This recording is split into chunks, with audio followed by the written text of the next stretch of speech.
Hey guys, Ben Satterlee here, and today we're talking about one of my favorite drummers, honestly, one of the greatest drummers of all time, Steve Jordan.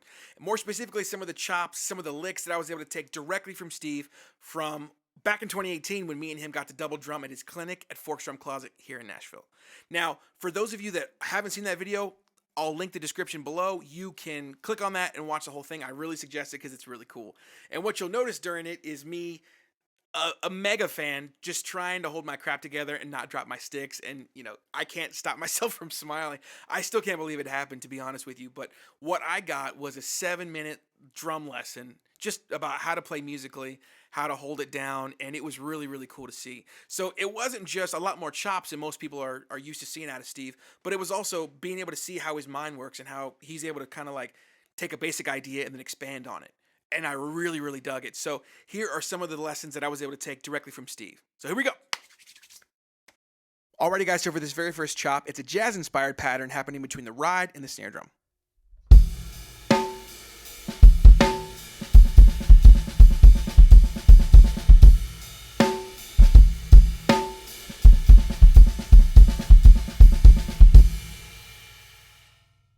Alright, now slow down a little bit.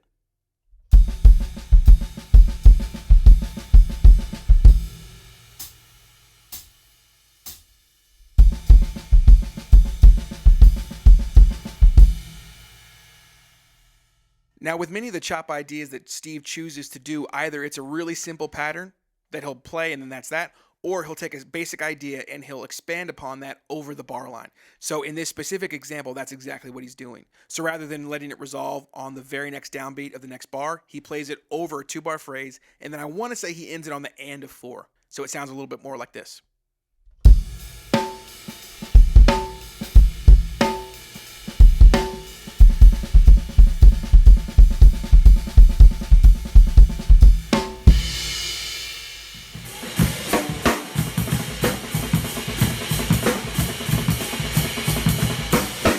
Alrighty guys, so for this chop, it's not really so much a chop as it is him messing with the feel, going between cut time and then double time. So let's pretend I'm over there keeping 2 and 4. So what he does is he plays 1 bar, playing the backbeats on the and of 1, and of 2, and then the and of 3, giving this really cool illusion of double time.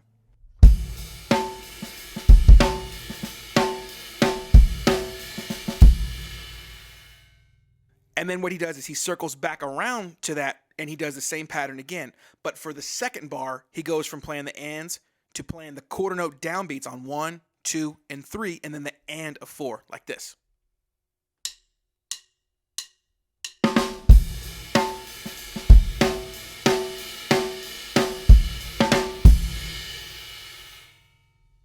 So when he loops that all together, it's really cool.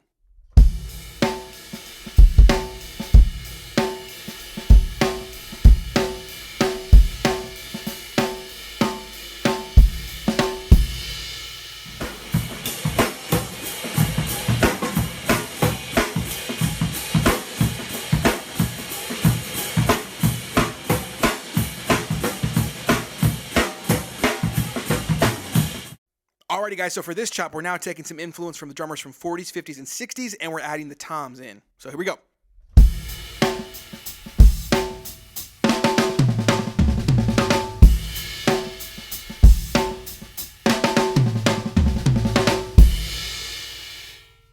Okay, slowing this down, it starts with a left-right flam.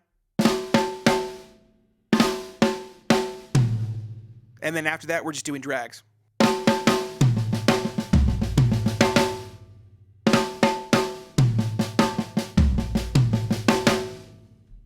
And that last little lick, it is a crescendo.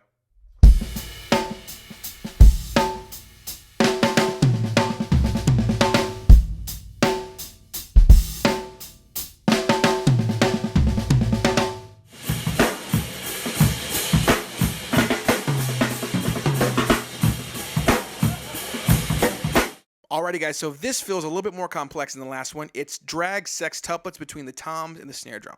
So I'll play it just on the snare and then I'll expand it to the toms.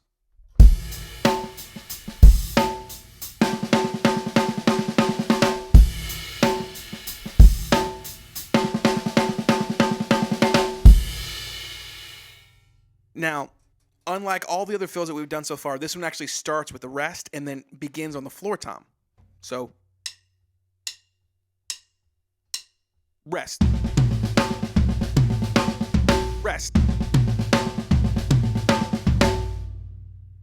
Slow down a little bit more. Rest.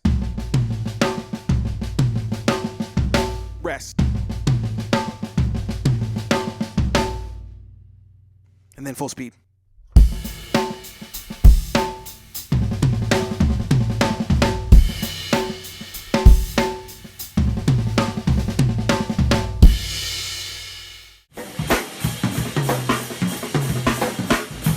Alrighty, guys, so no lie, when he pulled this one out, I was really surprised by it. Not that I didn't think he could do it, it's just that he's not known for doing chops like that. So this is a really fast paradiddle-diddle pattern happening between the snare, and then he does this really cool embellishment on the tom on the back half. So here he goes.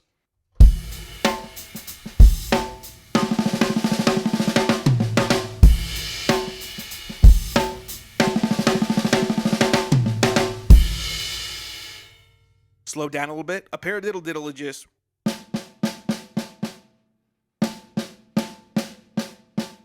And then he's accenting that very first hit. A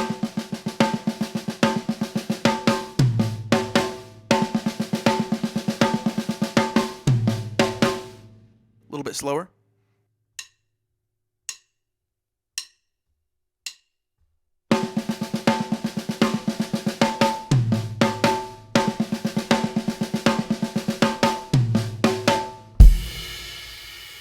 And then up to speed.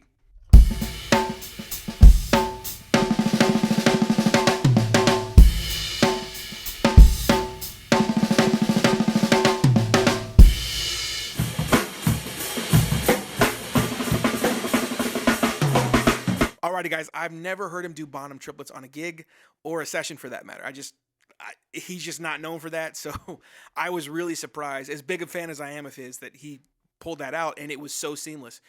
So basically, he did a basic concept, a basic version of it, which is this.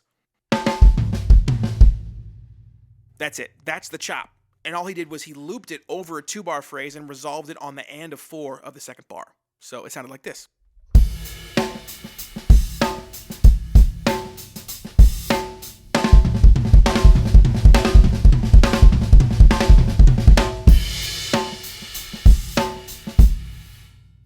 Slow down.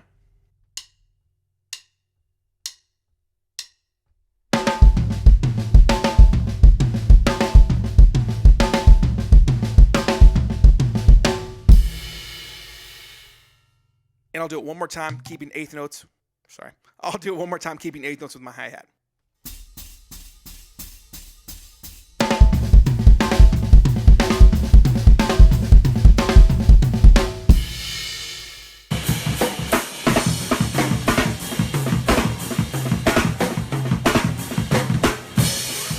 Finally, the last lesson I got from Steve, the thing I learned the most was all about listening. That whole night was so freaking surreal, from listening to his stories to listening to his groove, his pocket. And then for me getting to double drum with him, it was just a cap to an already incredible night. And at the end of it, I was just like thinking like, okay, how's this going to end? I don't want this to drag on. I don't want him to get bored with me. And when he started to go to those, triplets and they started to fade, and I was like, okay, what's he going to do? It was fight or flight, and then he went to the bell, and I just so happened to hit it the exact same time. And you can tell by my face, I'm like, holy crap, it worked.